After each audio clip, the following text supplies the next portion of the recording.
Bem-vindos ao Corvo Branco! Yeah! Esse projeto de muitos e muitos meses que finalmente está saindo do papel. Eu sou o Rodolfo Rodrigues. Eu sou a Cleita Sereia. E hoje você vai acompanhar com a gente o primeiro episódio desse podcast que se propõe a fazer uma análise de livros. Juntos a gente vai explorar diversas histórias e a primeira que a gente vai estudar aqui vai ser Casa de Terra e Sangue, o primeiro livro de Cidade da Lua Crescente. Ai, que sabor! Ai, que sabor! Vai ser semanas divertidíssimas onde a gente vai comentar e destrinchar esses livros de maneira impressionante e incrível, recheados de spoilers e não spoilers. Sim, eu e a Cleita lemos esse livro 2 vezes já. Essa é a terceira. Essa que a gente está lendo agora é a terceira que a gente vai acompanhar com vocês. E a gente percebeu o quanto que essa história é grandiosa e cheia de elementos que dá pra gente falar por horas e horas. E literalmente a gente vai falar com vocês por horas e horas sobre tudo que tem nessa história. A gente vai trazer para vocês explicações dos capítulos, caso você não tenha entendido alguma coisa que tenha acontecido. A gente vai fazer sinopses, a gente vai fazer altas teorias, vai falar sobre referências que a Sarah J. Maas colocou lá no comecinho da história, que a gente só vai perceber que era uma referência quando a gente chegar lá no fim. Então, assim, esperem algo muito legal aqui. Caso você seja um leitor que não quer saber spoilers futuros da história, o podcast vai ser separado em 2 partes. Uma parte sem os spoilers, comentando somente os capítulos que foram lidos, e uma parte com acréscimos e iluminações a respeito do que tem a vir. Isso, então pode ficar tranquilo que essa experiência não vai estragar a sua leitura com o livro. Com certeza. Nesse episódio, a gente vai falar dos 5 primeiros capítulos e a gente pretende fazer isso com os demais capítulos também, a menos que a gente veja que um ou outro tenha mais ou menos informação ali que a gente possa falar, mas acreditamos que cada episódio de 5 capítulos do livro, tá? E o mais legal de tudo é que o podcast vai ser semanal, então a cada semana nós vamos ter a análise de 5 capítulos e isso vai se estender durante a leitura do livro completo e encerrando assim temporadas. Então fazemos a leitura completa de um livro, encerramos uma temporada e iniciamos outra e assim por diante. Esse podcast ele vai funcionar como áudio, então você pode ouvir ele tanto nas plataformas de podcast que você já conhece, Spotify, o Google. A gente não pode falar ainda quais exatamente vão sair, porque a gente vai colocar esse episódio ao ar e depois a gente vai descobrir para quais que o Anchor vai mandar, porque até o momento a gente não sabe, mas a gente já vai divulgando para vocês, tá? E também estaremos disponíveis no YouTube, então você pode ouvir por lá também. É uma forma de você ajudar o Corvo Branco, que vai ser o nosso podcast, a se manter, porque o YouTube vai ser a única dessas plataformas que há algum tipo de remuneração caso a gente atingir algumas metas ali, né? Então, se você puder assistir pelo YouTube, é melhor pra gente. Milhões.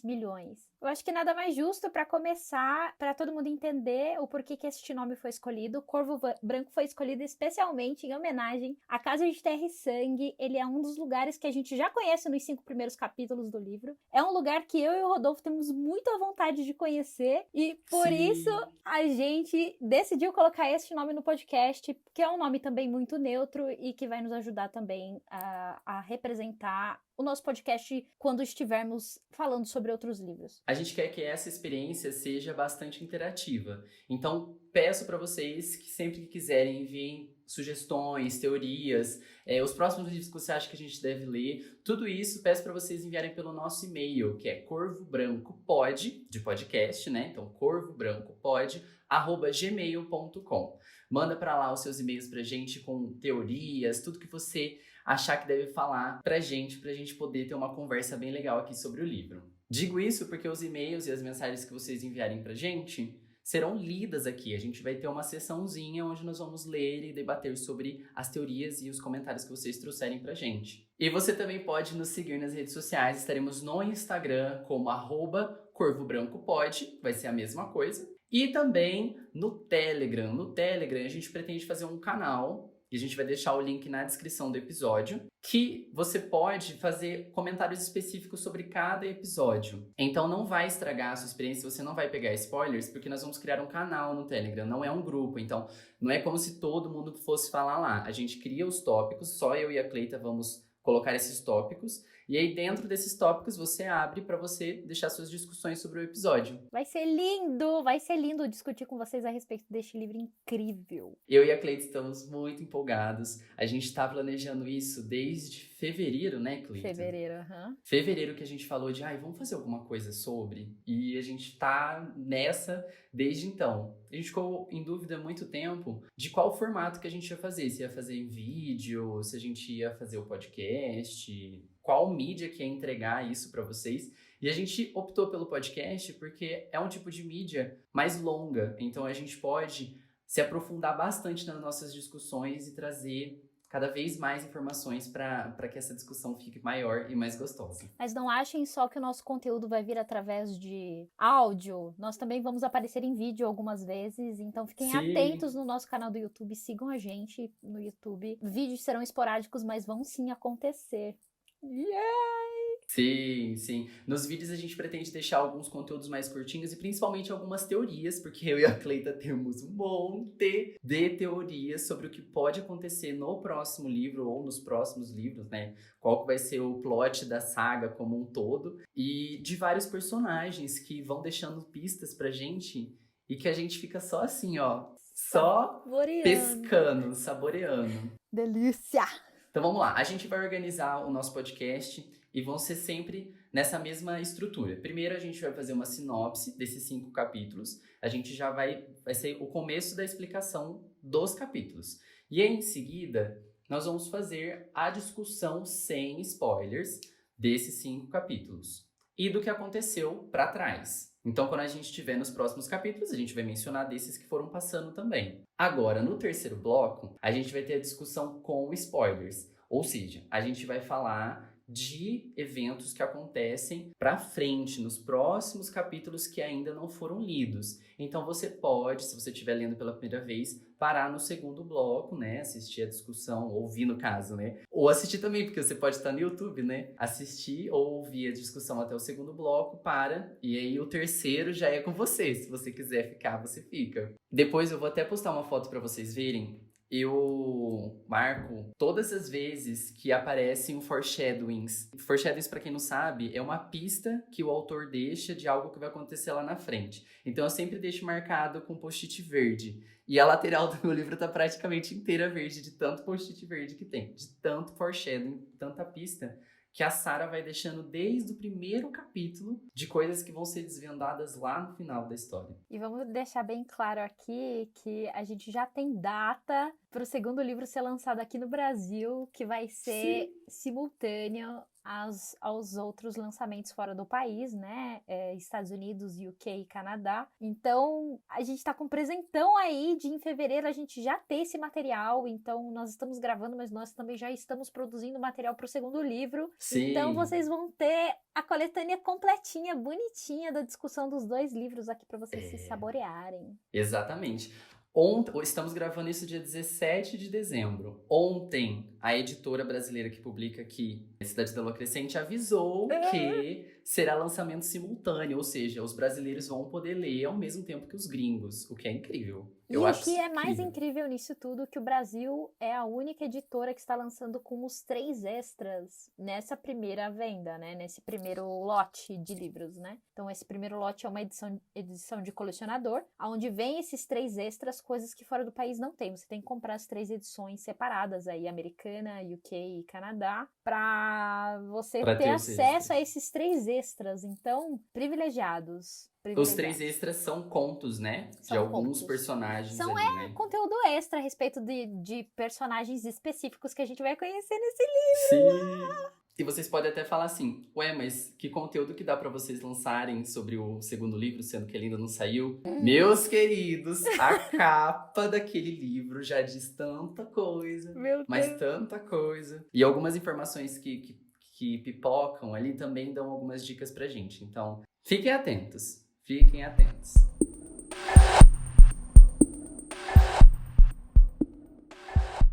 Então vamos lá, Cleita, leia a sinopse pra gente, por favor. Vamos resumir esses 5 capítulos, então. Danica e a Bryce nos são apresentadas como amigas íntimas há anos. Elas estudaram juntas e hoje vivem rotinas completamente opostas. A Danica é herdeira de uma linhagem poderosa de lobos e a Bryce é uma semiférica sem poderes que trabalha para Jéssica, uma feiticeira dona de um antiquário. A Danica, ela é convocada para uma reunião com a alta cúpula da Cidade da Lua Crescente para eles averiguarem a liberação ou a detenção de um terrorista humano, que é chamado Philip Briggs. A Danica, ela está bem apreensiva, já que foi ela mesma, junto da sua matilha, os responsáveis pela prisão do Briggs. As duas, elas moram juntas. Quando a Bryce volta do trabalho, ela encontra a Matilha totalmente apreensiva, já que a Danica tomou um sermão da sua mãe no meio da reunião. E o pior, o Philip Briggs, ele vai ser libertado da prisão. Elas se apoiam e conversam, e se não fosse pela loba, a semiférica quase esqueceria que tinha um encontro marcado com Ride Henner, herdeiro de uma das maiores corporações humanas de Valbara, que é a região do mapa em que eles vivem. Antes de sair para o encontro, Connor, o segundo na matilha, propõe um date com Bryce, que recusa delicadamente, bem entre aspas, e segue para o restaurante chique. Chegando lá, a coitada tem que esperar 45 minutos até o boy chegar.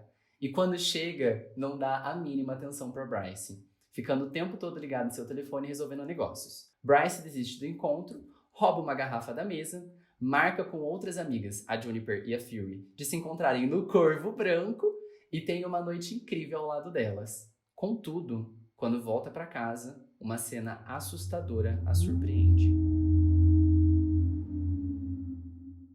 Antes da gente começar a falar especificamente do que acontece nesse capítulo, porque basicamente tudo que acontece é isso daí. E são 5 capítulos muito extensos, tem quase... chega na página 80, se não me engano, né, Cleita? Vai até 82.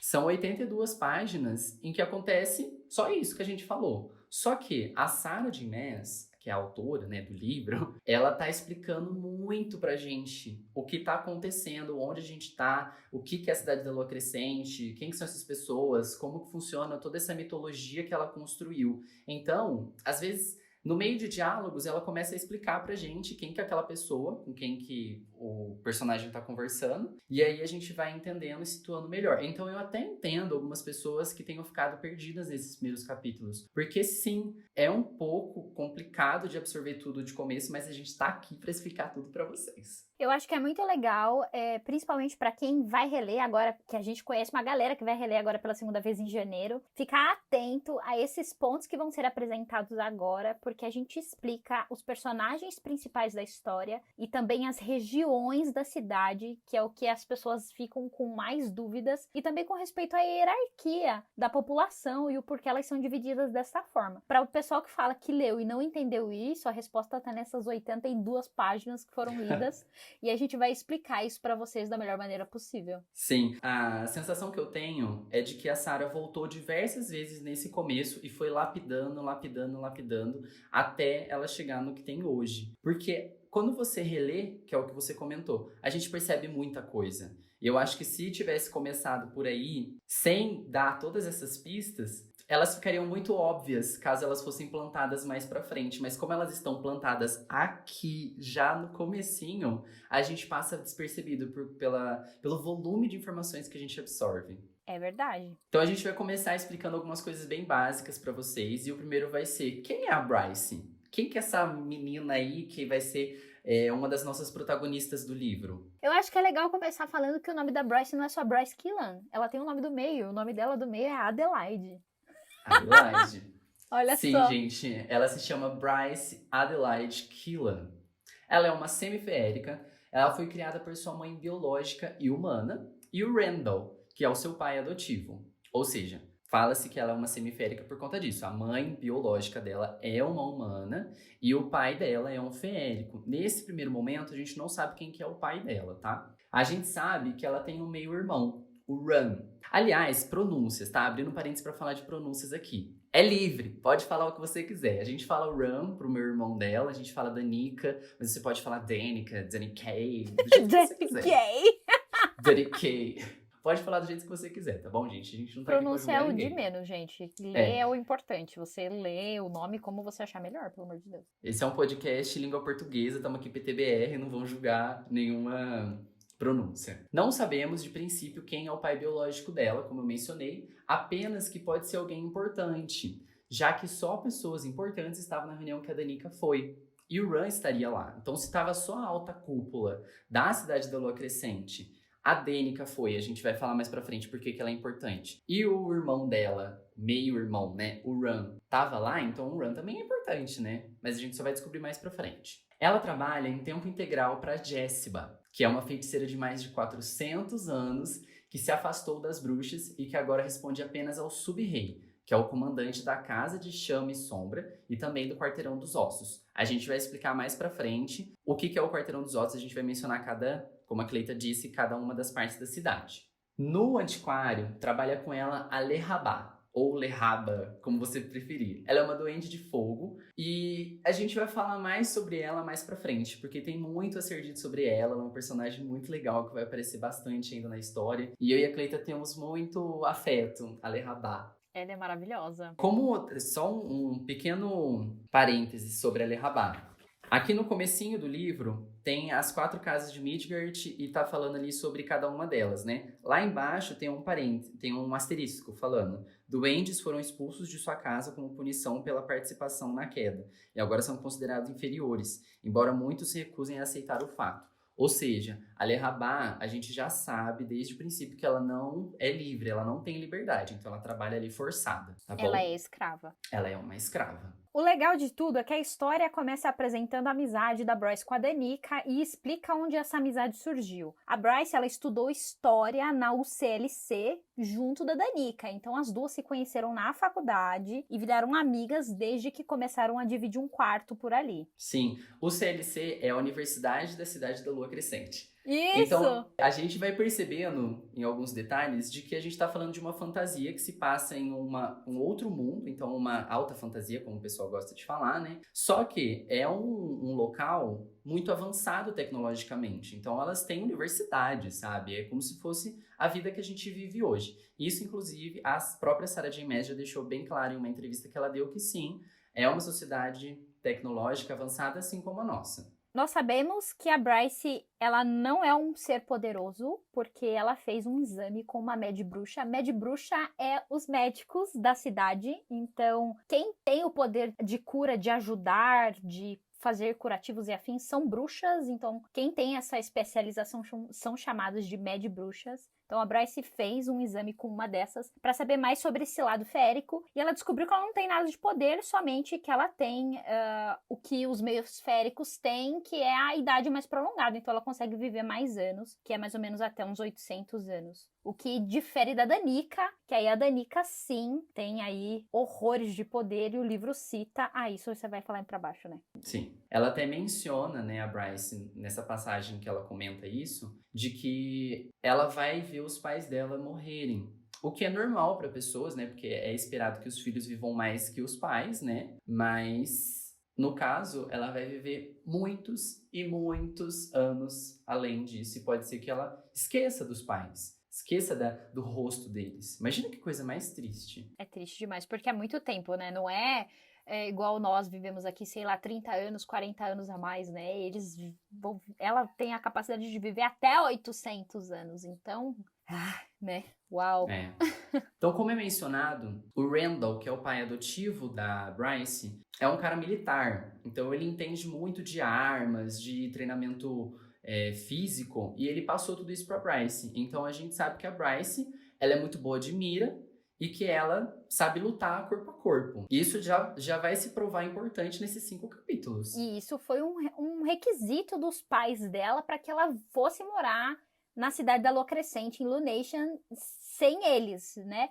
Então ela foi treinada desde pequena para que soubesse se defender, para que os pais, né, o pai adotivo e a mãe vivessem em, entre aspas, paz. para que ela tivesse um pouco de segurança. Então, Sim. E eles só permitiram de fato quando eles conheceram a Danica, né? isso. Que eles souberam quem ela é e o que ela poderia proporcionar de segurança pra Bryce. Pois é. Então, antes de falar sobre a Danica, que é o que a gente vai falar agora, vamos explicar só um pouco sobre a aparência da Bryce. A Bryce, ela é uma mulherona semiférica, com longos cabelos ruivos, aveludados e com um corpão bem padrãozão. Ela tem peitão, cinturinha e vale comentar a vaidade. A Bryce, no livro, vai usar muitas vezes dos artifícios de unhas, cabelo, maquiagem, principalmente Sim. nesses 5 primeiros capítulos. Então, a Bryce, ela é bem vaidosa. Então agora vamos ao segundo tópico, que é conhecer quem é a Danica. Quem que é essa loba? O que que é uma loba? O que que é isso? Se transforma inteira é pela metade? É o Lobisgirl? O que que é essa mulher? Lobisgirl! Eu não sei qual que é o nome é feminino. ela? Qual que é o feminino de lobisomem? Lobisoma. Lob... Lobiser. Lobiswoman. Lobiswoman. Bom, a Danica ela é uma metamorfa loba e é a melhor amiga da Bryce. Os metamorfos, eles são criaturas que se transformam em humanoides, são humanos, assim, eles têm aparência humana, mas eles podem se transformar em animais. E isso é herdado de família. Então, se você é uma família de cavalo, você vai se transformar num cavalo. Se você é de uma família de leão, você vai se transformar em leão. E no caso da Danica, se você é de uma família de lobos, você vai se transformar em uma loba. Au!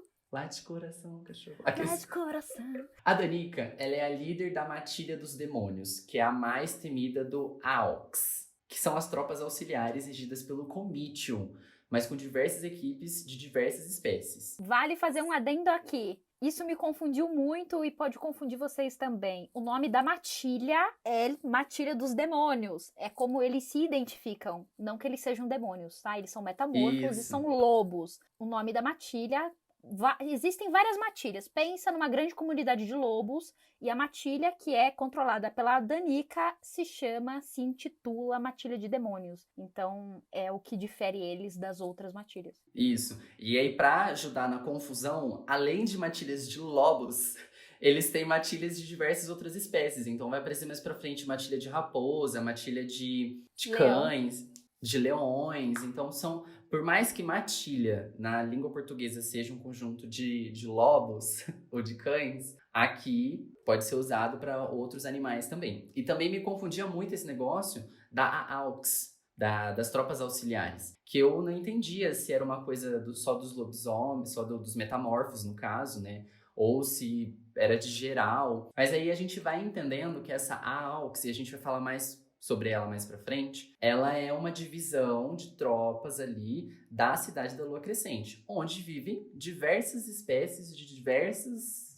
tipos de seres mitológicos. Então não tem só metamorfos na AUX. Existem grupos de tropas auxiliares de féricos, tropas auxiliares de lobos, tropas auxiliares de meios leões, que eu não sei classificar, tropas Isso. auxiliares de... Entende? É isso. E todas elas respondem ao Comitium, que é o órgão ali militar da cidade. Aparentemente militar, né? A gente não sabe se é organização política também, mas assim, é um grande prédio de onde a galera coordena ali a tática da cidade. A Danica, ela é a filha da Sabine, que é a loba presumível e, consequentemente, neta do primo dos lobos. Que também ficava perdido. Quem que é primo? O primo é o vô? Eu acho O que vô é o primo? o mais fácil de se lembrar é o seguinte: se você já assistiu o Poderoso Chefão ele é chamado de padrinho. O responsável pelos mafiosos, o responsável pelos lobos, a cabeça da matilha ali, o rei deles é o primo. É isso. Sim, perfeito. E assim, o primo não é de primo igual o filho da sua tia. É de primeiro. É da palavra Exatamente. primeiro. Significa que ele é o primeiro dos lobos ali. O mais forte, é o chefão. Eu não consigo falar lobos. Eu tô Lobos. vendo, toda vez que você fala lobos, eu fico assim. Igual um Lobos, idiota. ele é o primeiro dos lobos. Lobos. E aí sim, aparentemente, os lobos têm uma hierarquia ali que é gerada por herança. Então, você vai passar para os seus filhos e para os seus netos. Então, o primo dos lobos, que a gente não sabe o nome dele, tem a Sabine, que é a sua filha, e que, teoricamente, seria ela que herdaria ali o poder dos metamorfos, né, como um todo, não só dos lobos, depois que o primo morresse. Só que aí que entra uma das maiores disputas do livro, né? Que é a Danica ser um ser extremamente poderoso. Ela é mais forte que a própria Sabine, a sua mãe. E isso já gera uma grande tensão entre elas. O primo dos lobos deu a espada da família direto para Danica. Ele pulou a Sabine, o que dá a entender que ele descarta a possibilidade de Sabine ser a prima dos lobos depois que ele morrer. Essencialmente, a Danica é mais poderosa do que se esperava. Isso porque ela ainda nem atingiu o ápice de seu poder, que acontece quando se realiza a descida. A gente vai falar mais sobre a descida e o que é exatamente esse evento na vida da pessoa em outros episódios. Mas é basicamente um processo para abraçar o seu poder interior e se tornar imortal de fato. Não necessariamente imortal, mas você vive... Você consegue estender mais a sua vida, Isso, você tem a expectativa de um humano comum até você fazer a descida. Depois disso, você dá um puta do upgrade aí nos seus poderes e você se torna, entre aspas, imortal. E é muito interessante que nesses 5 capítulos que a gente vai ler, a Bryce deixa muito claro quando ela descreve a Danica, de que antes da descida, a Danica já tinha um poder tão grande ao ponto dela ser a alfa dentre as matilhas do mundo todo. Então ela seria a loba maior entre todos os lobos do mundo inteiro e não só dali da região onde eles moram, ali do país, do continente, do que a gente vai entender agora mais pra frente. Então, o poder da Danica, ele já é grandioso antes mesmo dessa cerimônia, entre aspas, vamos chamar a descida assim. Cerimônia é um bom nome. Eu acho que cerimônia é um bom nome, porque faz com que as pessoas entendam. É um ato que você faz, é uma coisa, né? Uma cerimônia, um compromisso que você faz de um jeito específico que... Tem um ritual. Um ritual, que faz com que você tenha a abertura aí dos seus poderes e exceda o que você tem dentro de si.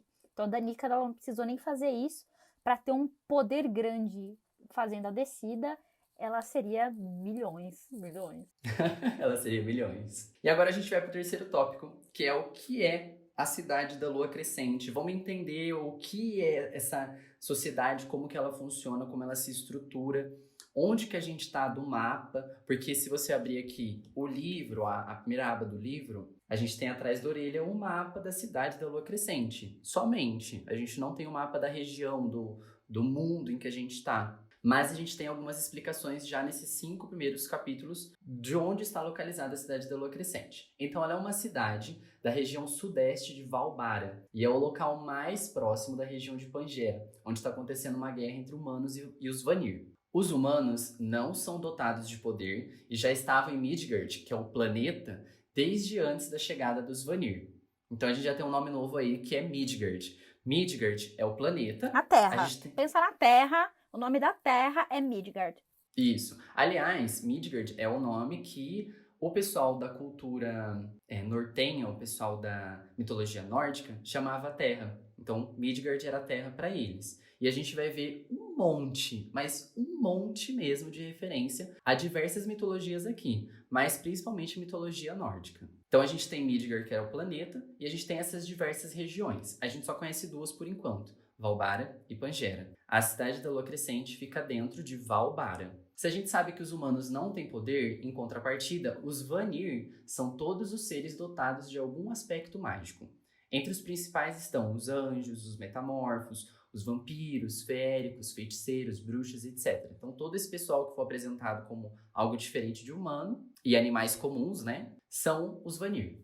Em Lunation, que é o nome oficial da cidade, ainda há certa paz. Os humanos e os Vanir trabalham juntos, mas os humanos sofrem muito preconceito e são tratados basicamente como lixo. Apesar de aqui ser o único lugar em Midgard onde humanos possuem alguns direitos civis. Aqui, eles são tratados com algum tipo de respeito, mas é uma coisa muito inicial ainda. É raro o cidadão da cidade da Lua Crescente que vai tratar o humano como gente. É uma coisa que ainda está começando a acontecer. É muito recente mesmo os humanos terem algum tipo de respeito em qualquer lugar de Midgard. Alguns dos humanos se destacam e conseguem até prosperar, como é o caso da família do Raidrenner, ou Raidrenner, que são líderes de uma corporação enorme que desenvolve diversas tecnologias novas. incluindo a invenção dos telefones. Lá nesse Midgard, quem inventou o telefone foi a família do Hyde Henner.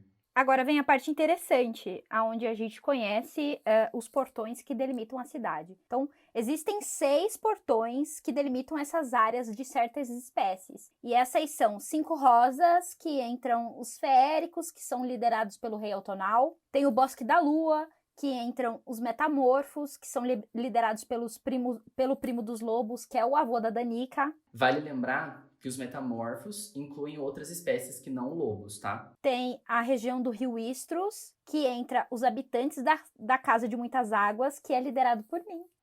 Pela própria Cleita, a nossa sereia. Que é a rainha do rio. É muito interessante frisar que nós não sabemos o nome da rainha, tá? Então, a rainha, o nome dela não foi citado ainda. Alguns personagens, a gente não sabe o nome deles nesse primeiro livro. E a gente não sabe nem se a gente vai saber nos próximos. Eu espero que sim. Por enquanto ela não assume o trono, quem é responsável sou eu. Ah! Então, caso vocês queiram alguma coisa da região do rio Istros, vocês podem entrar em contato comigo. Eu posso dizer a vocês. Tem a região do Mercado da Carne, que é o local de alto comércio e com grande mistura de espécies. E ele é liderado, então, pela Rainha Víbora, que é uma rainha cobra. Ela é uma metamorfa também. Ela é uma metamorfa. E vale lembrar que aqui tem todo tipo de gente, tá? Todo tipo, tem humano, é um lugar bem assim, tem de tudo. Pois é. Aí tem o Distrito Comercial Central, que daí entram os anjos, que são liderados pelo Maika Domitus, que é o arcanjo e o governador de Lunation e de toda a Valbara. Então ele não cuida só dessa cidade, ele cuida da região inteira ali. É tipo a cidade e a região metropolitana, sabe? É, como se fosse São Paulo, que é a capital de São Paulo. Só que a gente tem o prefeito, né? E o governador. Aqui não. É o Maika que cuida tanto da cidade quanto da região. Exatamente. E daí a gente tem a região dos Prados de Asphodel, que entram os humanos, que não tem uma liderança oficial. Asphodel é uma palavra, gente, que acredito eu que tenha inspiração na mitologia grega. Que pra quem não lembra, quando você morre na mitologia grega, você pode ir pra 3 lugares. Eu não lembro o nome dos 3, mas se eu não me engano é o Tártaro, os Campos Elíseos e os campos Asfódelos. E aí os campos Asfódelos vão pessoas comuns, que não foram nem heróis e nem pessoas muito ruins. Então os heróis vão para os Campos Elíseos e as pessoas muito ruins vão para o Tártaro. E as pessoas comuns ficam vagando, literalmente vagando pelos campos Asfódelos. Então acho que por isso que ela trouxe essa palavra, para lembrar que os humanos não têm direito. Eles não tem alguns direitos que a gente não sabe direito quais são, né? Mas eles não têm uma liderança oficial. Então, nessa reunião, por exemplo, que a Danica foi, não tinha nenhum humano representando eles ali. Eram só os Vanir que estavam mesmo. E é pra reforçar que tudo isso que eles não são nada. Os Vanir não consideram eles nada. Então, a Sarah tentou trazer esse nome pra lembrar que os humanos meio que vagam ali pela cidade. E o Quarteirão dos Ossos, que entram, então, as criaturas da Casa de Chama e Sombra, que são liderados pelo sub-rei e que nós não sabemos também o nome ainda. Os Quarteirão dos Mortos, gente, nenhuma pessoa viva ou nenhum personagem que a gente conhece põe os pezinhos lá. Quer dizer, pelo menos é o esperado deles, né? Porque é um lugar muito misterioso, a gente não sabe o que rola ali. É uma coisa muito, assim, low profile. É uma coisa meio underground. Underground. Mas até eles têm direito a um representante ali na cúpula da cidade. Lunation, ela foi construída pelo próprio Maika há cerca de 500 anos. O Maika, ele é o arcanjo de Valbara, o soberano sobre todo esse território, e ele responde apenas aos 6 Asteri. Então, a gente vai descobrir aqui que os Asteri são os soberanos sobre esse mundo, né, Midgard. Sob a hierarquia do Maika, apenas tem os Asteri. Então, abaixo dos Asteres, o Maika, e daí sim os representantes da cidade, que foi o que a gente conheceu ali, o Rei Autonal, a Rainha Víbora e afins. Em homenagem à cidade, né, de Lunation, ela foi construída em homenagem à deusa Luna, e o local ele foi escolhido por conta do rio Istros, que faz uma curva bem ali. Então, para ficar em homenagem a uma lua crescente, então a gente tem a curvinha do rio e a cidade ela foi construída ali em homenagem à deusa Luna. O primeiro edifício que foi erguido nessa cidade foi o próprio Templo da Luna, que já era o objetivo ali de então homenagear a ela. A Praça da Cidade Velha é um lugar enorme e cheio de locais importantes, como o Corvo Branco, o Templo do Oráculo, que é uma pessoa muito importante dentro da cidade, e a gente vai ver várias vezes durante a história. E o Portão do Coração, que é próximo ao Portão do Coração, está o Dial, que a gente vai conhecer na página 30. E o Dial a gente tem um pedacinho da história ali já logo no começo, onde a Bryce Sim. e a Danica vão até ele e colocam a mão delas ali, fazem um pedido onde a Danica pede para que o Ethan, que é o irmão mais novo do Connor, que está ainda na UCLC jogando futebol, ganhe o jogo que vai acontecer no dia. E a Bryce pede para que a Danica faça as unhas, porque as unhas dela estão péssimas. Sim.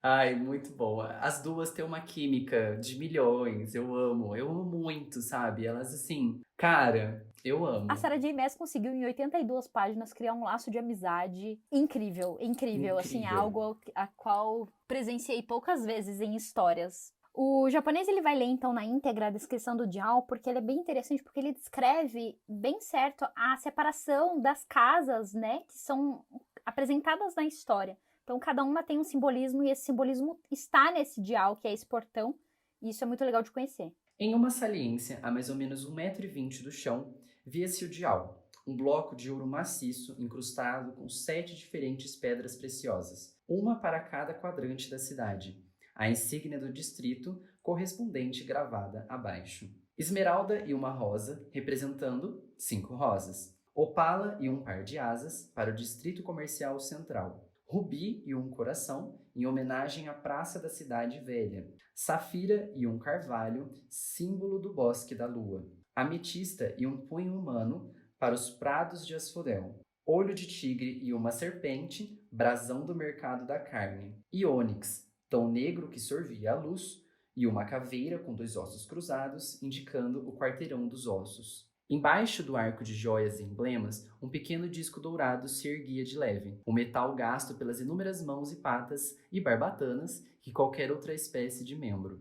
Ou seja, era um ponto turístico da cidade. Eu acho muito legal ter esses símbolos aqui, cada pedra para cada quadrante da cidade. Eu amo simbolismo, gente. E vocês vão me ver falando muito sobre simbolismos, porque eu adoro. E semiótica foi uma das minhas matérias preferidas da faculdade. Lógico que eu acabei de esquecer o nome aqui, não vou deixar essa parte pra vocês, não vou deixar esse gostinho. Foi tão importante que ele nem lembra! Eu não lembrava, não.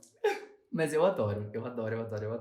Enfim, seguindo com a história, a gente vai falar um pouquinho sobre os Asteri agora. Os Asteri são as criaturas mais poderosas de Midgard. Quando atravessaram a fenda para este mundo, instauraram a República e o Senado.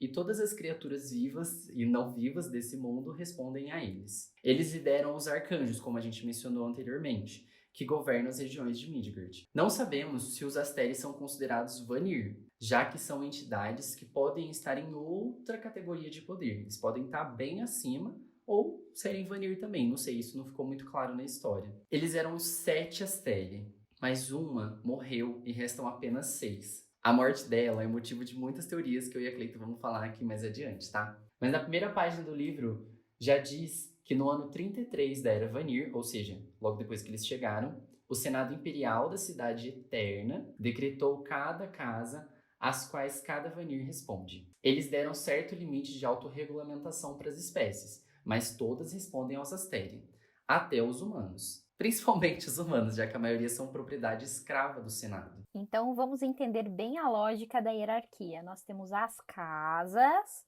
que nós conhecemos agora, que abrangem os Vanirs e os humanos, em teoria. Dentre dessas casas, nós temos reis responsáveis por elas, e esses reis, eles se comunicam diretamente com o arcanjo, que é o Maika, que é o governador. Então, nós começamos aí no pezinho da pirâmide e nós estamos subindo. Não só reis, né? Algumas casas se organizam de formas diferentes, que nem no Bosque da Lua, é passada hierarquicamente por herança, né? Mas entre os anjos, se você nasceu com poder, você pode se tornar um arcanjo um dia, entendeu? Então não é necessariamente... Vamos recapitulando. A base da nossa pirâmide, ela não é só feita de reis, mas sim também de qualquer outra forma de estipular poder dentro da sua casa, para que fique dentro de um parâmetro neutro. Senão o Rodolfo vai me comer aqui, porque ele já me interrompeu umas 40 vezes para explicar isso. Tem que falar certinho. Depois, no meio dessa pirâmide, nós temos a quem essas pessoas se reportam, caso elas precisem. A pessoa responsável é o arcanjo, que é o Maika. E daí, acima do Maika e somente acima dele estão os Asteri. Então, o topo da nossa pirâmide são essas 6 pessoas, 7 se incluirmos a pessoa que morreu, que dão ali a cabeça para este mundo a qual nós conhecemos. Midgard, ela é governada neste sentido, em sentido de pirâmide, e o que eu acho que fica muito mais fácil para as pessoas entenderem. Isso. Não fica muito claro pra gente nesse livro que a cidade da Lua Crescente é a capital de Valbara. Mas, tipo, ela não usa essa palavra, mas ela dá todos os indícios necessários. Tanto que a gente tem o governador morando ali e a gente tem os líderes de cada uma das casas, como a Cleita mencionou. Por exemplo, o rei outonal, ele não lidera somente os féricos da cidade da Lua Crescente. Ele lidera os féricos de toda Valbara. Aí algumas coisas ficam em dúvida. Por exemplo, a rainha do rio, a gente não sabe se ela comanda só o pessoal ali do rio Istros ou de toda Valbara. Então são algumas informações sobre a política desse universo que ainda estão faltando. Próximo personagem a qual vocês precisam prestar atenção é Philip Briggs. Foi ele, então, que incitou a revolução contra os Asteri. Ele é um humano que deseja ver os Asteri e os Vanir caídos e ele não vai medir esforços para deter eles. E isso a gente já tem aí uma prova nesses 5 primeiros capítulos que a gente lê, onde ele é preso por ele construir um laboratório onde gera bombas, né? E a matilha dos lobos que vai lá para destruir esse laboratório e pôr um homem na prisão. Então a gente sabe muito pouco sobre ele até esse momento, aonde nós chegamos na leitura, mas ele é uma peça muito importante para o desenrolar da história e a gente tem muita teoria sobre ele também. Muita. Mas isso a gente deixa para os próximos capítulos. Como a gente mencionou antes, a Danica ela é líder de uma matilha. E eu acho que nesse primeiro episódio já é o momento mais importante para a gente poder falar sobre eles. Então a gente sabe que a matilha ela é composta por 7 lobos. E eles lobos. Luebes. E aí eles falam separadamente, assim. Eles não falam tipo, fulano, fulano, fulano e fulano. Eu tive que caçar esses nomes para encontrar. Então a gente tem a Danica, que é a alfa. O Connor, que é o segundo no comando. Os gêmeos Zack e Zelda. Eles são lobos brancos, assim. Diz que eles são lobos brancos. Diz que eles são muito bonitos. E que também são aterrorizantes. Porque quando eles se transformam, eles são chamados de fantasmas. Aí a gente tem a Natalie, o Bronson e o Thorne. O Thorne, ele é o ômega, que é o menos forte da equipe. Mas, tipo, eu quis usar a palavra menos forte mesmo, porque todos eles são muito fortes. Todos eles são muito fortes. O menos forte é muito forte. A gente sabe que a equipe se formou em algum momento durante ou após a faculdade, já que é mencionado que o Connor teve interesse em Bryce desde o primeiro momento que se encontraram na universidade.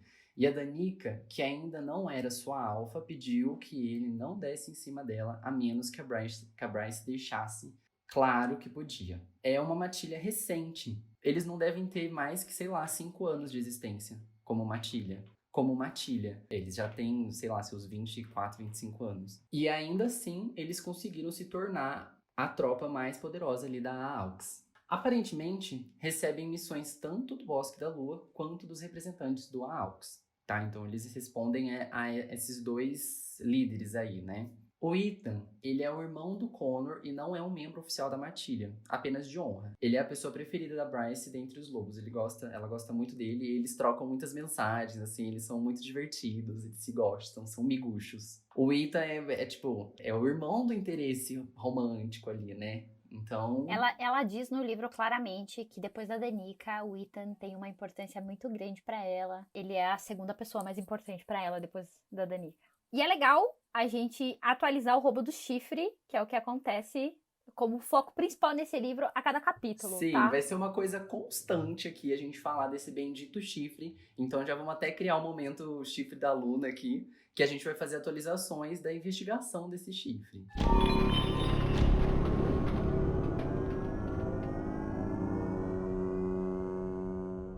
Nesses 5 primeiros capítulos, a gente descobre, né, que a Jéssica pede, então, como startar dessa investigação, que a Bryce investigue, então, o roubo do chifre. que é um item que ficava em exposição lá no Templo da Luna e é um artefato de extrema importância para os feéricos. Lembrando que o Templo da Luna é aquele lugar que foi o primeiro edifício a ser construído na cidade, que fica lá no centrão mesmo, que a cidade inteira se construiu em volta. Então, gente, é muito importante, muito importante. Mas principalmente para os feéricos. A Jéssica, como uma boa dona de um antiquário, pede para sua funcionária investigar sobre, né? Já que é uma relíquia antiga e ela vende coisas antigas, talvez fosse uma oportunidade ali de coisas novas. Mas eu e a Cleita temos teorias sobre o interesse da Jéssica. O que se sabe até o momento da história é que houve um blackout durante o roubo e que era a matilha da Danica que estava responsável pela patrulha daquela noite. Por isso, a Sabine, que é a mãe da Danica, fica louca de raiva e faz questão de falar em alto bom som na reunião da cúpula a qual a Danica participa, de que foi culpa da Danica que 2 pessoas morreram durante este roubo. Pesado, né? Pesado, muito pesado e triste. E a Danica, ela carrega um pouco dessa... Ela dá indício de que ela se sente um pouco culpada também, mas que, poxa, Sabine, não precisava falar na frente de todo mundo isso, né? Ela era tua filha. Já basta a minha Fala culpa, em casa. né? Já basta a minha Chama-me... culpa. Já basta a culpa que a menina tá sentindo. Vocês moram juntas, chama a menina. Não mora junta, né? Que a Danica mora com a Bryce. Mas chama a menina no quarto da sua casa. Fala assim, ô filha, Num cantinho, pisou né? na bola, hein? Fala, ô Cara, filha, você vacilou, né? Mas não, fez questão de falar na reunião lá na frente do governador. Quando a gente chega no 5º capítulo, acontece uma cena devastadora. E a gente, quando repassa por ela diversas vezes, sempre fica um pouco emocionado. E é um momento muito triste, porque como a Cleita mencionou, foram 80 páginas de um laço de amizade muito forte que foi construído.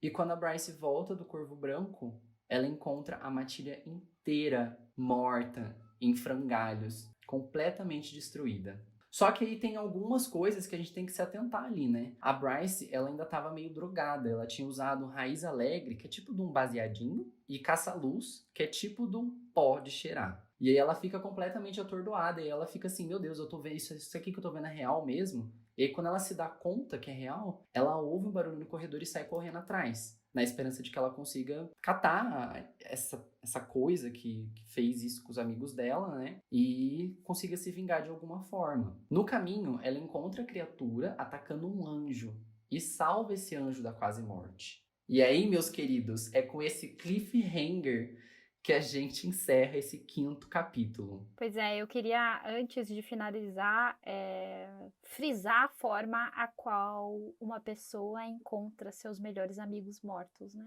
Eles não estavam simplesmente mortos. Não eles tava o estavam corpo inteiro deles ali. despedaçados. A Bryce, quando narra o capítulo, ela cita que encontra pedaços, a qual ela vê na cama a Danica e ao lado da cama de um lado o Connor, que é uma pessoa muito importante para ela, a qual no começo deste capítulo, depois de anos a qual eles estão se paquerando, ela aceita então sair com ele. Do outro lado da cama tem mais pedaços de pessoas da matilha. É uma situação muito forte de se imaginar, primeiro por ela estar sedada, ela tá drogada, encontrar a sua própria família, a família do coração, morta de um jeito devastador, o apartamento destruído, dali se ouvir no corredor a possível pessoa que atacou e sair correndo atrás dela. E aí a gente vê a Bryce colocando para jogo o treinamento que ela recebeu, né? Onde ela sai pulando através dos carros e encontra uma criatura atacando um anjo. E ela defende esse anjo com um pedaço de perna de mesa e chama pelo 911, né, deles,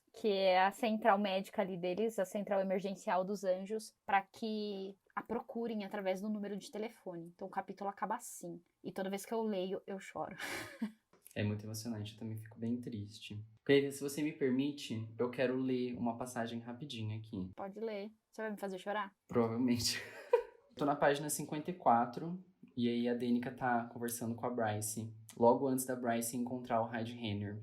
É a última vez que ela encontra a Danica. Do outro lado da sala, Danica a encarou, a expressão ainda desconfiada, mas levemente alegre. Ela deu uma piscadela. Relaxa, vaca. Relaxa, babaca, replicou Bryce, a despedida escorregando da língua como os anos de prática.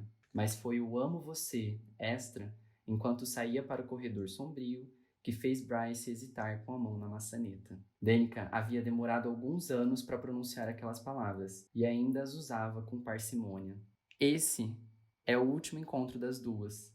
E foi "amo você" a última coisa que a Danica disse para Bryce. Pessoalmente, né? Pessoalmente, depois a... Para, Cleita, você me quebrou agora. Porque depois a Danica fica puta com a Bryce, porque a Bryce foi pro Corvo Branco, né? E aí a Danica fala assim, por que você foi sem mim? Você tá proibida de se divertir sem mim. E aí depois ela deve ter mandado mais um monte de mensagem também, mas a Bryce não viu.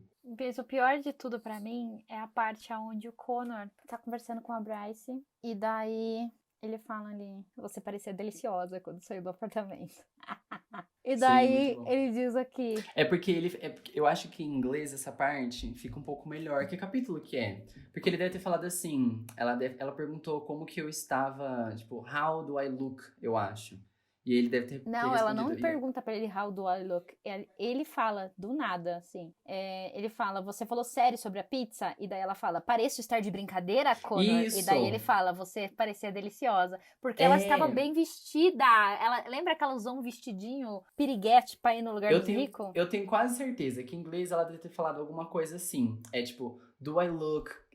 parece que eu tô brincando. Sabe quando fala? Do I look... Kidley, eu não sei, eu queria encontrar essa parte pra ver, sabe? Mas eu acho que a parte que eu queria frisar é na página 68, aonde diz assim, Bryce estava prestes a guardar o telefone quando a tela acendeu de novo. Connor havia acrescentado, não vai se arrepender. Tive muito tempo para pensar nas diferentes maneiras de mimar você, em toda a diversão que vamos ter. Stalker, mas ela sorriu. Vá se divertir. Vejo você em alguns dias. Me mande uma mensagem quando chegar em casa. Ai, eu vou chorar aqui. Ai, é muito forte, sabe? É muito forte imaginar que ela chegou em casa. Isso. Criadora de podcast chora em primeiro episódio. Veja no que deu. Eu não consigo encontrar agora. Deixa pra depois, eu procuro. Pessoal, encerramos aqui a nossa parte sem spoilers. Se você ouviu até aqui, muito, muito, muito obrigado. A gente vai continuar com a parte com spoilers. Mas para quem estiver indo agora, a gente agradece demais por ter estado aqui. Eu sou o Rodolfo Rodrigues, você pode me encontrar no Instagram como @RodolfoLongoR ou @eufemismo separado por pontos, eu.fe.mis.mo. E eu sou a Cleita Sereia e você me encontra nas redes sociais como @Cleita Sereia. E você pode nos enviar os e-mails para @corvobrancopod@gmail.com. Você pode entrar no nosso grupo do Telegram para fazer as discussões sobre o episódio. E também pode mandar uma DM no Instagram, que é o mesmo @CorvoBrancoPod. Até mais, gente. Muito obrigado e beijão. Quem quer spoiler, continua aqui. Só pra reforçar, os spoilers que a gente vai falar agora são muito pesados. Lembra que a gente falou que a gente vai fazer atualizações em cada episódio sobre onde está o chifre da Luna? Pois bem, a gente vai falar onde o chifre da Luna está na seção de spoilers. Então, se você não quer estragar a sua experiência... Pelo amor de Jesus Cristo, não escute. Não escute. Mas é muito legal pra quem já leu continuar aqui com a gente, porque é o que eu falei, vai pegar várias referências aí que não tinha antes. Mas, por favor, se você não leu, não faça isso consigo. Aproveite a história.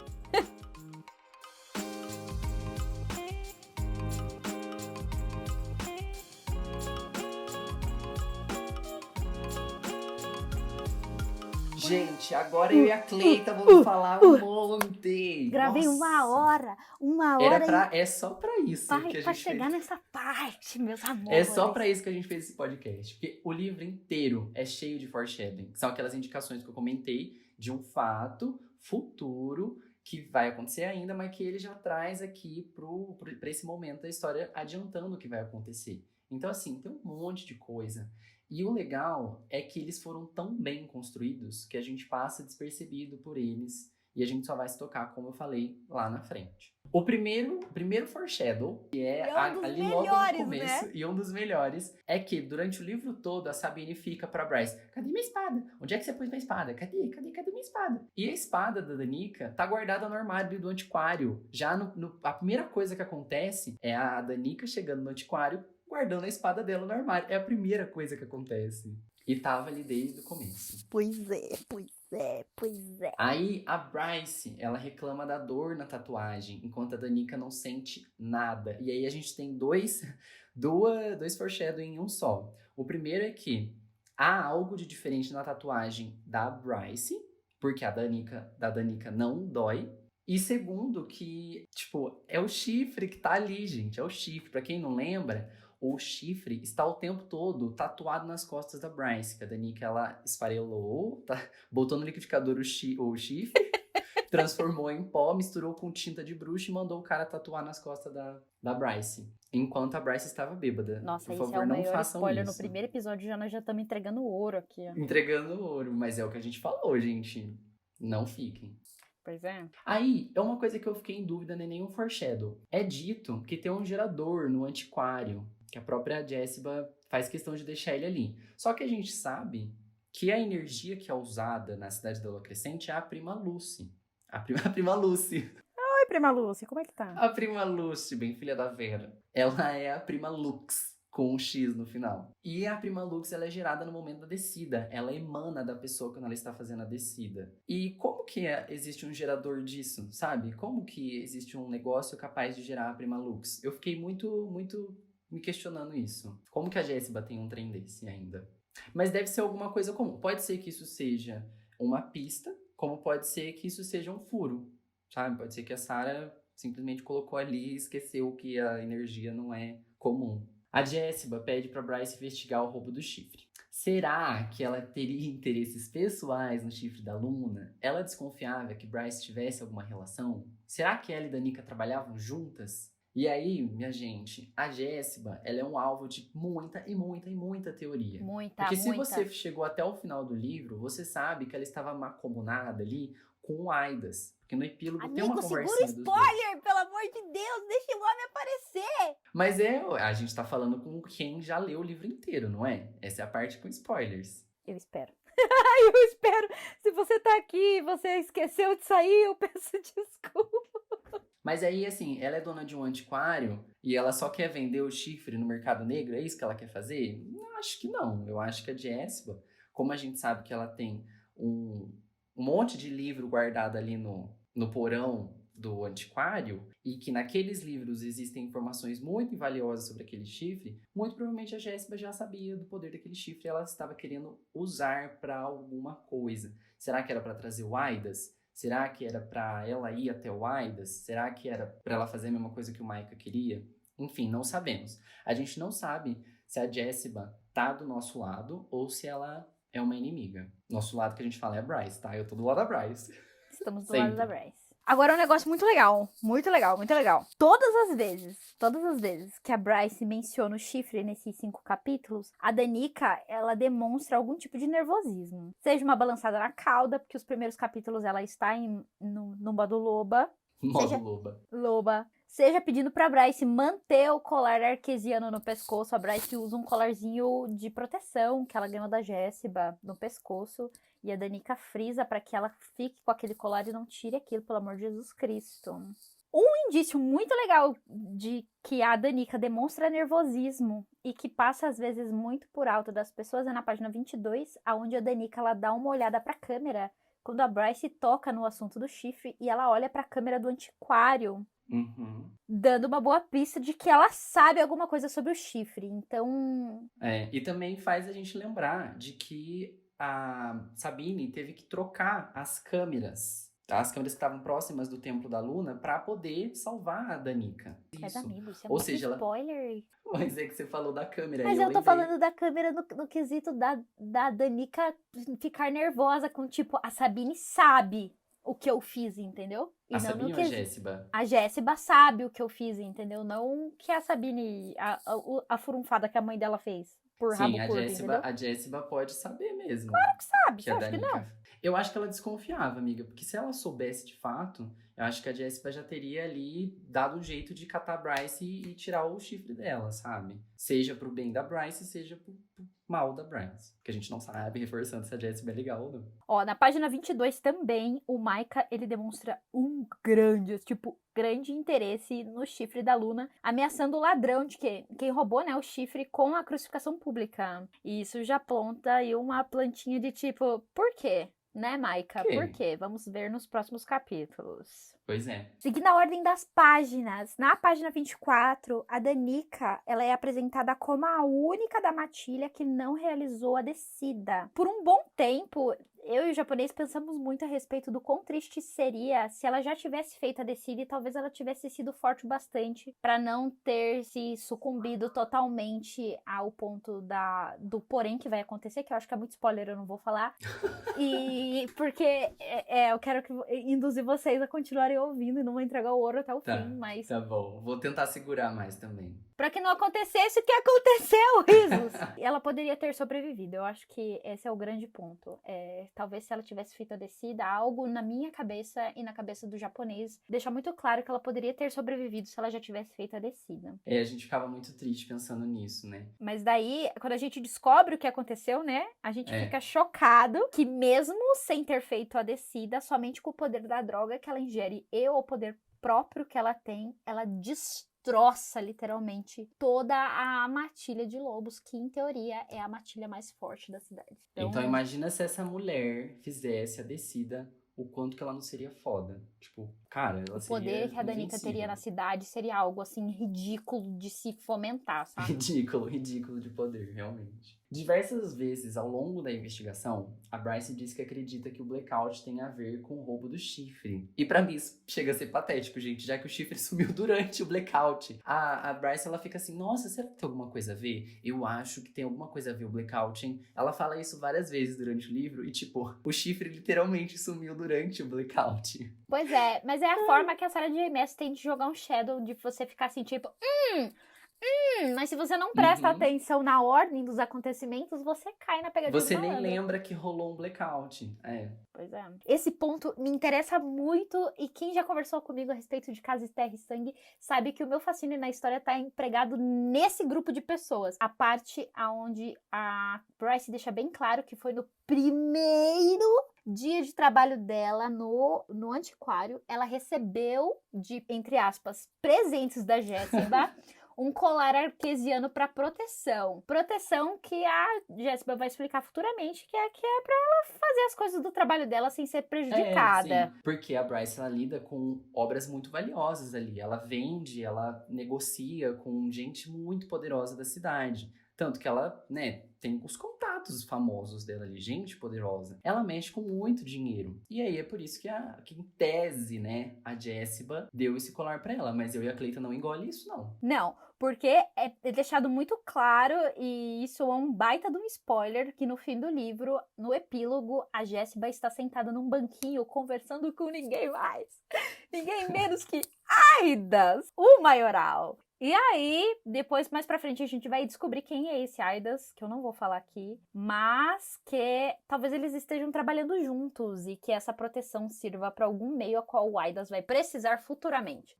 E que talvez a Jéssica já soubesse, porque como ela tem contato com o Aidas, talvez ela já soubesse desse porém aí que a Bryce carrega consigo, que é o que a Cleita não quer que eu falo, mas que vocês lembram, quem já leu lembra, e talvez ela já soubesse. Então ela queria proteger a Bryce desde o começo, porque ela sabia que a Bryce um dia poderia se tornar o que ela se tornou no final do livro. E é muito difícil falar sem dar spoiler. Pois é porque assim, por mais que as pessoas que estão aqui ouvindo essa parte já tenham lido o livro, eu acho que é legal a gente ir soltando os spoilers aos poucos, porque senão a gente vai ficar sem, né?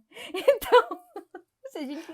eu vou tentar segurar aqui, tá? Mas alguns momentos você tem que falar bem claramente do que é que a gente tá falando. Essa parte também é muito legal e é muito interessante de se prestar bastante atenção. É de que na página 27 já é dito também que a Bryce tinha recentemente visitado campos de tiro. Ou seja, o treinamento militar que ela recebeu do padrasto ainda estava em dia, então ela ainda continuou com o treinamento que recebeu durante a infância e ela continuou isso mesmo morando em Lunation atualmente. Então a gente não pode estranhar ou soltar assim no meio do livro que a Bryce ela virou uma poderosa do nada. Não, é deixado bem claro, e no 5º capítulo, quando ela está indo atrás da pessoa que em teoria atacou as pessoas da casa, né, do apartamento ali, a Matilha, ela pula sobre os carros e corre, e ela deixa bem claro que isso é fácil pra ela, porque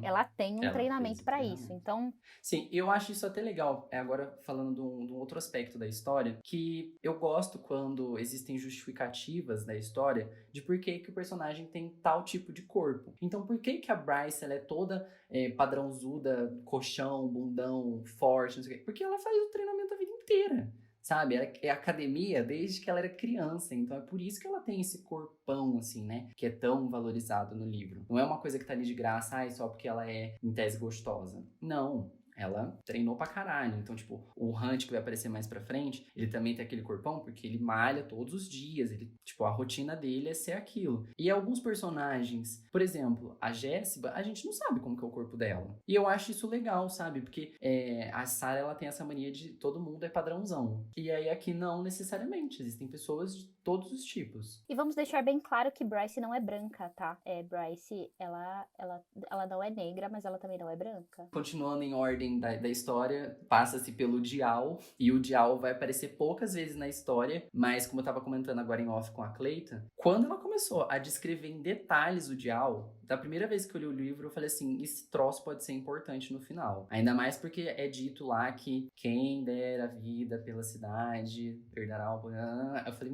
isso aqui não tá aqui de graça. E é uma coisa que é uma dica pra vocês ficarem de olho, que quando a Sarah descreve alguma coisa com a palavra específica, não tá ali de graça. A gente vai ver isso diversas vezes mais pra frente e eu vou lembrar vocês quando isso passar. E a história do Dial é muito legal, então se atentem mesmo à descrição, porque a chave do livro tá ali, a forma a qual o Dial ele é construído é magnífico, assim, pra mim é um dos melhores pontos do livro. Então, sim, eu acho lindo. Eu acho também coisa mais acho. linda. Então, caso você não tenha lido pela primeira vez e tenha achado meio farofa, leia de novo com atenção essas partes, porque na verdade é aí que a história se encosta, né? O peso, os braços da Bryce na história estão exatamente ali. E aí a Bryce, ela até comenta, né, na página 32, que ela acha estranho os Asteri manterem ali o Dial, mesmo ele sendo uma declaração contra a soberania deles. Ou seja, se tá dizendo ali que, tipo, que aquele poder vai ser o poder da cidade, vai ser daquela pessoa se ela der a vida pela cidade, então essa pessoa ela vai poder confrontar os Asteri, será? Estranho, né? Aí, meu filho, não vou falar mais nada, só vou deixar isso aqui. Aí aqui é uma coisa que eu reparei só nessa terceira vez. Quando a Sabine esculacha a Danica na frente de todo mundo, de todos os representantes lá da cúpula, eu acredito que ela estava subliminarmente querendo tirar o da Danica da reta ali. Porque aí ela pode estar ajudando a eliminar as suspeitas. Tipo, ô garota, não tava no teu turno, você é burra, não sei o que tem, pra ajudar a tirar ela, sabe? Eu sei que pode parecer meio estranho, mas se a Sabine passasse a mão na cabeça da Danica ali, poderia pegar mal, tanto pra Sabine quanto pro Bosque da Lua como um todo. Então eu acho que, por mais que a Sabine seja uma pessoa escrota e ridícula, ela queria proteger a Danica em todos os momentos. Uma coisa que é muito, muito, muito interessante é dito no livro que o Micah, o governador, o arcanjo, ele investe pesado nas indústrias Renner. É a empresa lá que é responsável pela telefonia e tal, pelos celulares. E que isso vende roupa. As lojas Renner, As lojas Renner. O Micah gostava de uns lookinhos diferentes. Uns lookinhos padrões, exatamente. E isso pode dar muito indício de que ele estava, sim, envolvido na criação do Sintês, que daí a gente vai entender mais pra frente o que é, mas é uma das chaves também do livro. Então, porque, são tipo pontinhos assim, ridículos, mas que depois, quando você lê a segunda vez, você fala assim, gente, como eu sou burra, eu não vi. não percebemos que o Micah tava ali, ó. Ele tava atrás do chifre, ele tava investindo na empresa. Eram várias pistinhas ali. Como eu tava falando, eu li o trecho em que a Danica se despede da Bryce, que ela fala, amo você. E além de ser uma despedida emocionante, também é uma dica pra Bryce de onde ela deveria procurar mais sobre o chifre, já que o pendrive com as filmagens dos experimentos com a síntese estava costurado dentro das palavras por amor, tudo é possível, da jaqueta dela. Então, tipo assim, ó, amo você, e aí ela ficaria com aquilo na cabeça dela, e aí, sabe, era uma frase muito importante para as duas. O laço, o amor entre as duas era muito importante. E, tipo assim, pensar que o pendrive estava dentro da palavra ali, né, dentro dessa frase, representa muito. Outra coisa muito interessante é que o corvo branco, ele se parece muito, muito mesmo com descrições de templos do deus grego Dionísio, que é o festeiro lá e que cultuava então os prazeres da Os carne. prazeres da carne. Então faz muito sentido que a balada seja dentro de um templo. Os fãs do Rick Riordan estão todos felizes agora. Eu não sou fã do Rick Riordan, já queria deixar bem claro Eu sou, aqui. eu adorei. Eu sabia quem era o Dionísio por causa do Rick, né? Logicamente. Porque senão eu jamais saberia nada de mitologia grega. Mas depois eu sei que, tá, gente? Não tô tirando dos livros do Rick, tô tirando da mitologia real. Hoje em dia já sei que Dionísio, de fato, era o deus do vinho, das bebidas, da festa, papá. E a descrição bate muito com um dos templos dele, sabe? É dito que não se sabe por quais motivos a família Fender, que é a família da Danica, reivindicava tanto poder pra si. E também é uma dúvida minha, Rodolfo, de por que, dentre tantos animais, os metamorfos de lobos seriam os mais poderosos de Valbara. Sendo que, tipo, tem de leão, sabe? Tem uns bichos muito mais fortes que lobo. Talvez Aí fica porque assim, a gente não tenha conhecido ainda. Ou talvez seja uma forma de, tipo, eu quero que tenha lobisomem no meu livro. Mas não vai ser só lobisomem, tá? Vai ter vários metamorfos. Amigo, vai, mas tipo, eles não são lobisomens, eles são lobos. eles são loebos, tá certo? Aí ela colocou vários outros animais, sabe? Mas aí pra gente, como a gente tá mais acostumado com lobisomens, talvez deixar os lobos mais em evidência pra gente se habituar, sabe? Já que são, como falei, uma caralhada de informação nova. Mas pode ser que tenha algum motivo secreto que a gente ainda não saiba. Pois é. Uma coisa muito interessante, e isso é muito interessante mesmo, é que na cena da morte, os corpos, né, que são encontrados, eles são descritos ali como destronchados, estralhaçados, destruídos, em frangalhos. Mas, entretanto, todavia, o anjo que é encontrado pela Bryce num corredor perto do rio Istros, ele não estava assim. Ele estava muito machucado, mas ele não estava faltando pedaços. Até a Bryce é atacada nessa mesma rua e ela tem ali uma ferida muito grande na perna e ela recebe, então, ali um veneno desse monstro que ataca ela e que faz ali uma ferida muito grave na perna dela. Sim, como eu mencionei, são essas pequenas coisas que quando a gente lê pela primeira vez que a gente não percebe, mas tipo, já daria pra ter juntado A mais B e percebido que, tipo, a matilha mais poderosa da cidade não teria sido destruída por uma criatura que uma semiférica sem poder conseguiu espantar. Exatamente. Os ferimentos deles não se conversam, não tem sentido uma criatura destronchar pessoas e em outras ela só atacar de uma maneira mais breve, onde a Bryce até mesmo consegue dar um pau nele com um pedaço de perna de mesa, entendeu? De perna de mesa, gente. Exatamente. Um toco. Não é que a Bryce tem um treinamento que torna ela, tipo, invencível, entendeu? Ela tava com uma ferramenta e ela estava drogada, vamos deixar isso bem claro. Isso deixa um grande indício de que a criatura que atacou a Matilha não foi a mesma que atacou a Bryce no corredor junto do anjo. E aí, nessa mesma cena, quando a Bryce liga pra pedir socorro, a atendente reconhece o número do anjo e fica chocada. E a gente conhece poucos anjos importantes ao longo do livro. Então, tipo, dá pra, sei lá, acho que colocar na palma das duas mãos. De uma mão.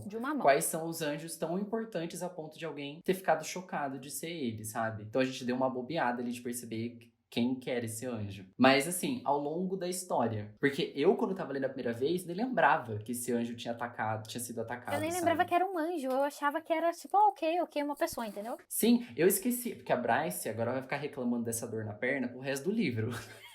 Ela vai ficar o tempo todo assim, ai, minha perna, ai, eu não consigo caminhar. Lalalala. E aí eu falava, meu Deus, por que tá doendo a perna dela? Eu não lembrava. Então, tipo, que de lá me tocar que tinha um anjo importante. Mas enfim, tá aqui desde o começo. Pois é. O livro começa apresentando a primeira parte, que é nomeada como O Vazio, assim como o primeiro círculo do inferno. E aí todas as outras partes deste livro são nomes de outros círculos do inferno. E isso pode ser uma grande dica, um spoiler, sei lá, do próximo livro. É isso, a gente não sabe dizer com certeza, mas que nós temos certeza é que as partes do livro são sim os círculos de divisão dentro do próprio inferno. Então... Inferno entre aspas, né? Porque mais pra frente a gente vai falar mais sobre esse conceito de inferno. Isso. Não ouça inferno como o inferno literal que a gente conhece pela igreja cristã e tal, e pelo mundo ao qual nós vivemos. Inferno, ele vai ser apresentado de uma maneira diferente. E com certeza absoluta, isso é um grande spoiler. Um negócio que também é muito interessante de se prestar atenção, muito interessante, e que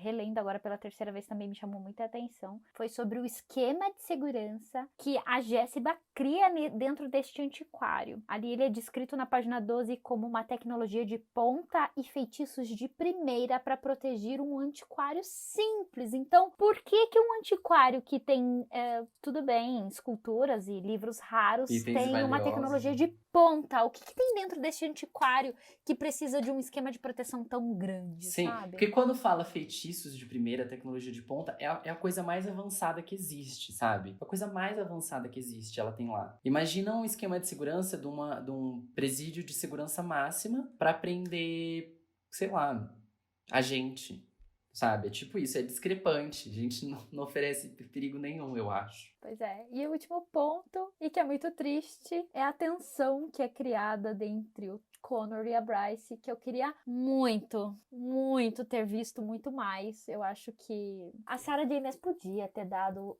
a esmolinha, né? O pãozinho, a bolachinha que nós precisamos só para um encontrinho antes que tudo acontecesse, sabe? Mas eu acho que seria ainda mais doloroso. Sim, eu até imagino que talvez ela pudesse criar algum spin-off pra falar, mas assim, eu acho que já não cabe mais. Não, já foi Porque passado. hoje o momento já é outro. Depois do fim do primeiro livro, eu acho que já não cabe mais. Mas queria, sim, ter visto um pouco mais desse... Nem que eles tivessem se beijado uma vez, sabe? Tivesse tido um encontro de fato. Uma coisinha na faculdade, né? Que eles fizeram juntos e tal.